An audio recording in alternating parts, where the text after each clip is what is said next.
कभी दूसरे के हाथ का गंदोदक नहीं लेना।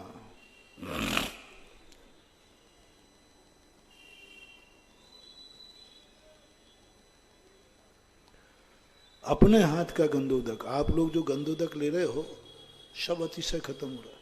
किसी शास्त्र में नहीं लिखा गंदोदक के 2 कटोरे। सब चीजें मिल गई, रकाबी मिल गई, ठोना मिल गया, थाली, पर ये गंदोदक के 2 कटोरे नहीं मिले। और आज के मंदिरों में यही 2 मुख्य, और कोई रहे या नहीं रहे, 2 कटोरे तो है ही नहीं, शास्त्र में है ही नहीं। कहां से आए पता नहीं, क्योंकि अपने हाथ का बना हुआ गंदोदक ही तुम्हारे लिए कार्यकारी है। सपोज कीजिए 2 व्यक्तियों में केस चल रहा है। एक व्यक्ति सुबह गया और भगवान का अभिषेक कराया और भगवान के, हे भगवान फलाने से केस चल रहा है, बहस है, मैं जीतना चाहिए, वो हारना चाहिए, ये भावना करके गंदोदक रखा है। और 10 बजे आप गए और वही गंदोदक पोत लिया। कौन सा? और तंत्र विद्या कहती है जिसके लिए तंत्र किया जाए, यदि वो उसको छू लेता है तो वो सफल हो जाएगा, तुम सत्य पे होकर के भी हार जाओगे, क्योंकि तुमने उसको छू लिया। तंत्र विद्या का अर्थ है, तंत्र विद्या जिस पे की जाए, यदि वो उसको एक्सेप्ट कर लेता है तो तंत्र विद्या प्रभावकारी होती है। ये तंत्र विद्या का नियम है। इसलिए हम हमेशा कहते हैं तंत्र विद्या का जब तुम्हारे ऊपर कोई प्रभाव पड़े, एक्सेप्ट मत करना। कोई नींबू मिर्ची फेंक जाए, एक्सेप्ट मत करना, एक्सेप्ट नहीं करना, क्योंकि तंत्र विद्या है तुम्हारे सब। अभिषेक एक तंत्र विद्या है, उसने भावना भाई थी और तुमने एक्सेप्ट कर लिया। अब यदि तुम भी अभिषेक कर लेते, तंत्र विद्या का सबसे बड़ा शस्त्र है, उसका काट कर दो, बस उसका काट कर दो। तुम भी अभिषेक कर लेते तो तुम क्या भावना भाते? मैं जीतना चाहिए, वो हारना चाहिए। गंदोदक मिल जाए उससे कोई फर्क नहीं पड़ता, काट हो गया, अब सत्यमेव जयते होगा। इसलिए गंदोदक तुम किसके हाथ करे? अपने हाथ से गंदोदक बनाओ, वो गंदोदक आपके लिए कार्यकारी है। दूसरे के हाथ का बना हुआ गंदोदक लेना आपको खतरा है, क्योंकि सबकी इच्छाएं अलग अलग होती हैं, सबकी बीमारी भी। अब तुम उसको गर्मी है, तुम्हें सर्दी है, और वही दवाई खा ली तो भावना का है। इसलिए अपना मिल जाए, मिलने की कोई आपत्ति नहीं है। और आप लोग, अब प्रश्न आएगा महाराज जी, पुरुषों के लिए तो बात बन जाएगी, महिलाओं का क्या होगा? महिलाओं को है अपनों के हाथ का गंदोदक ले। पुरुष अपने हाथ का गंदोदक ले, महिलाएं अपनों के हाथ का गंदोदक ले। बहुत बड़ी बात कर रहा हूं, हालांकि महिलाएं बैठी हैं। तुम सुधर जाओ तो सुधर जाओ, नहीं तो फिर हम उल्टे सुधरेंगे।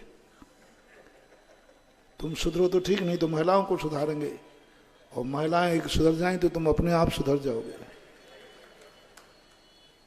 तो तुम सुधर जाओ सीधे सीधे।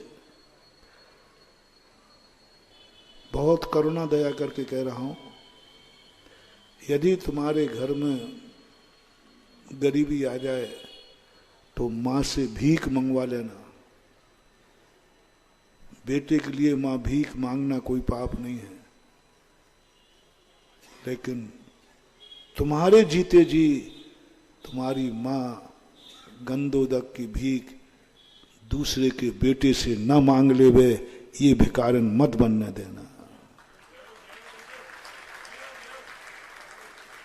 तुम घर में बैठे हो और मां दूसरे के, रे बेटा गंदोदक दे दे, ये गलती कभी मत कर लेना। मां गंदोदक की भीख मांगे भगवान के सामने दूसरे के बेटे से, मत करना महानुभाव गलती है।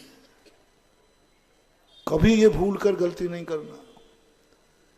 तुम जीवित हो, मां से कहना आज ही, मां दूसरे के बेटे के गंदोदक के सामने, तो भगवान के सामने भीख मांगती है, तो फिर मैं क्या करूं? मुझे काहे के लिए पैदा किया है? आज से मैं गंधोदक लाके दूंगा तुझे।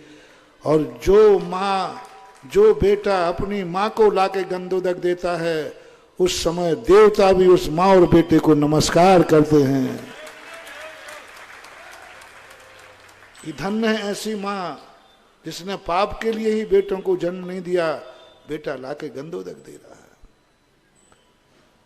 जैन नारी की शादी करने के 3 कारण हैं। शादियां तो सभी के यहां होती हैं, सभी के कारण बराबर होते हैं, लेकिन जैन का एक कारण जरूर होता है। बचपन में, कुमारी अवस्था में जैन बेटी होने का लाभ कि बचपन में उसे पिता के हाथ का गंधोदक मिलना चाहिए। शादियां सभी करती हैं, लेकिन जैन शादी में जवानी में पति के हाथ का गंधोदक मिलना चाहिए। बेटे सभी पैदा करते हैं, लेकिन जैन माँ का लक्षण है बुढ़ापे में बेटे के हाथ का गंधोदक मिलना चाहिए। ये है जैनी की पहचान। इसलिए गलती मत करना महानुभाव, सैकड़ों सैकड़ों भवों तक तुम अनाथ हो गए, माँ की छाया नहीं मिलेगी, क्योंकि तुमने एक बार माँ से गंधोदक की भीख मंगवाई थी। और माताओं से भी मेरा कहना है, आप अपने बेटे का हित चाहती हो, पराये बेटों से गंधोदक लेना बंद करो। अभिषेक गंधोदक लेने का नियम नहीं लेना चाहिए नारी को। माताओं को ये नियम लेना चाहिए, जब तक बेटा गंधोदक लाके नहीं देगा मैं भोजन नहीं करूंगी। गंधोदक का नियम ले लिया, अभिषेक बेटा दिखाया, बेटा देवे तो भोजन करूंगी, ये नियम लो। वो मां कभी निपुती नहीं हो सकती जिसने ऐसा नियम लिया है। और जो ने ऐसा नियम लिया है कि मां को मैं प्रतिदिन गंधोदक जाऊंगा, वो कभी अनाथ नहीं हो सकता। और ऐसी मां, यदि मां की तुमने इतनी इज्जत रख ली, एक दिन तुम मरुदी जी जैसी मां को भी पा जाओगे। मां को गंधोदक की भीख नहीं मांगने देना। महिलाओं से कहना है, पुरुषों से, कि यदि आपकी गरीबी आ जाए तो पत्नी को भीख मांगने भेज देना, कोई पाप नहीं है। भीख मांगना कोई पाप नहीं है, लेकिन बहुत करुणा दया करके कह रहा हूं, कभी तुम्हारी पत्नी तुम्हारे रहते हुए मंदिर में पर पुरुष के सामने गंधोदक की भीख न मांग ले। तुम जीवित हो। पद्म पुराण पूज्यवर रविशरण आचार्य महाराज, कैकेयी को तुम निकृष्ट कहते हो। कैकेयी को एक दिन दशरथ ने एक दिन गंधोदक भेजने में लेट हो गया, एक दिन उसने मरने का भाव कर लिया। लोगों ने कहा, रानी साहब मैं गंधोदक लाके दूं? बोले, खबरदार, मैं दुर्भागन नहीं हूं, मैं विधवा नहीं हूं कि जो तुम गंधोदक लाके दोगे। मैं निपुती नहीं हूं, बेटा है मेरा। पति और बेटा गंधोदक लाके नहीं दे सकता है तो मुझे जीवित रहना भी नहीं है, इससे अच्छा तो मैं मर जाऊं तो ठीक है। उसको जब मैंने पढ़ा, मैंने कि गंधोदक से मतलब है कि किसी के हाथ से मतलब है? अरे गंधोदक तो कोई भी लाके दे दे। नहीं, वहां पद्म पुराण से पता चलता है कि गंधोदक का अतिशय, किसके हाथ से बना है गंधोदक, कौन दे रहा है, उसका चमत्कार सबसे ज्यादा है, गंधोदक का नहीं। ऐसे अपनी बिटिया को तुम पिता हो तो बिटिया कहीं दूसरे के हाथ का गंधोदक न मांग ले। यदि मान लीजिए वो आपके साथ मंदिर नहीं आ, सबसे अच्छा तो बेटर यही है। पूरा परिवार, चक्रवर्ती कभी अपने अकेले अभिषेक नहीं करता, पूरा परिवार सामने बैठता है तब अभिषेक करता है। तुम्हारी सबसे बड़ी चीज है, जब तुम अभिषेक करो देख लेना तुम्हारी मां देख रही है कि नहीं। माताओं से कहना है, तुम अपने बच्चों के लिए सदा हित चाहते, मेरे बच्चे की नौकरी लग जाए, मेरा बच्चा स्वस्थ हो जाए, ये जाए। कुछ नहीं होने वाला, कहते रहो, कोई सुनवाई होने वाली नहीं है। क्योंकि भगवान को तुम्हारे बाल बच्चे को ठीक करना नहीं है।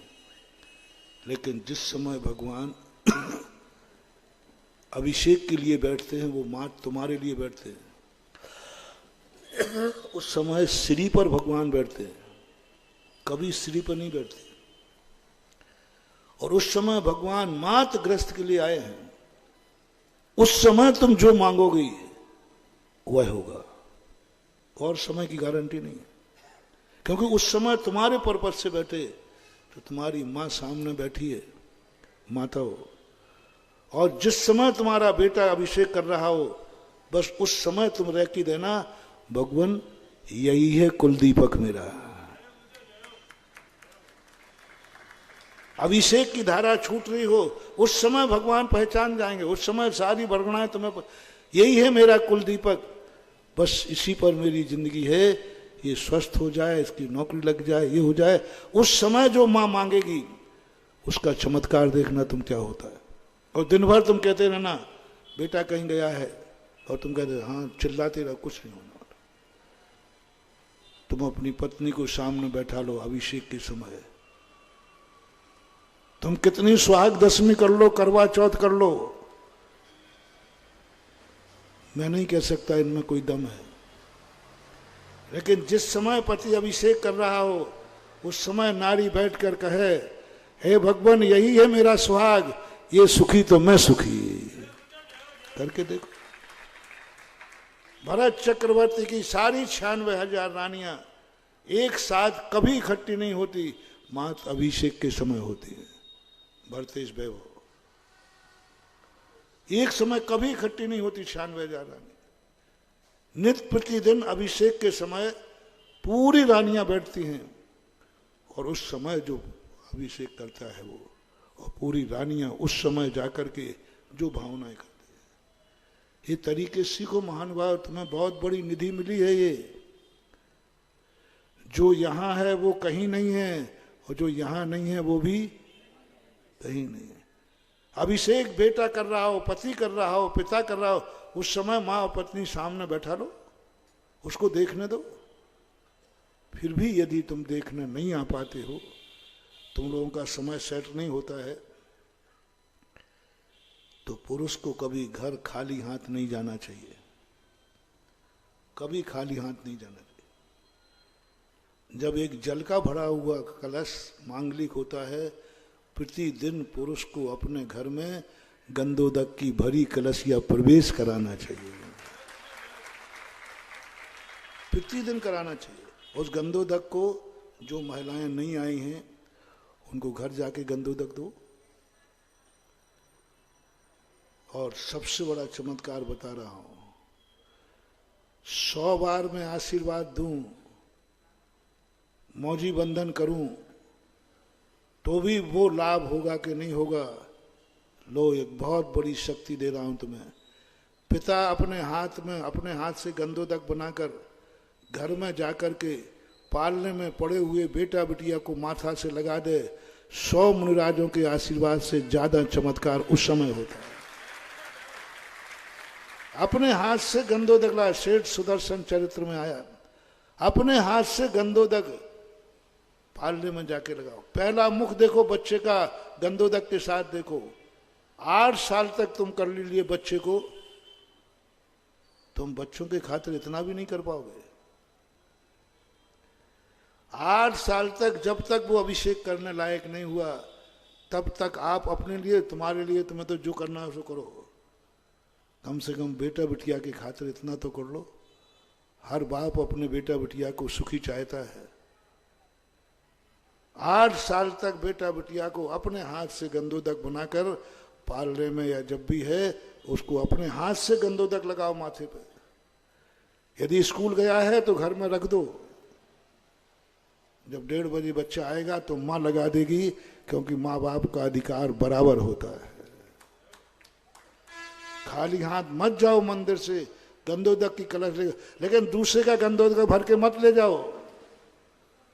स्वयं का बना हुआ ले जाओ, नहीं तो दूसरे का फिर लोटा भर भर के ले जाओ। ये स्थिति आना चाहिए। इसलिए मैं आपसे पूछना चाहता हूँ सुभाष नगर वाले, और दूसरी बात महिलाओं को अभिषेक, एक ओरिजिनल आशीर्वाद दूं तुम्हें, ओरिजिनल। जब आप कहीं बाहर जाते हो, इतना कर लो तुम कि घर की महिलाएं जो एक चूल्हे पर रोटी खाते हैं, उन महिलाओं को आप खुद बना के गंधोदक देंगे, और महिलाओं से कहना है कि उन्हीं को रोटी खिलाओगी जो पुरुष गंधोदक ला के देगा, अन्यथा